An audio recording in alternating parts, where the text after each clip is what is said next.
Teka, wala ka bang narinig o napansin kagabi? Para kasing may narinig akong umiiyak na bata. Parang iyak ng sanggol. Ha? Iyak ng sanggol? Oh, wala naman. Pero teka, kagabi, hindi ko alam kung anong oras na yon. Naihi ako eh. Tapos, lumabas ako ng kwarto.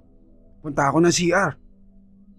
Pagbalik ko, hindi ko alam kung namamalikmata lang ako pero parang may napansin ako nakatayo dyan sa may labas ng bintana natin eh. Ano? Oo, parang, parang hugis ng tao. Kulay itim lang.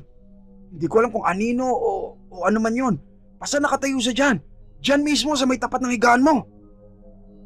Ha? Ba't di mo ko ginising? Eh, pagkakusot ko ng mata ko, nawala na eh. Kinabahan nga ako eh. Kaya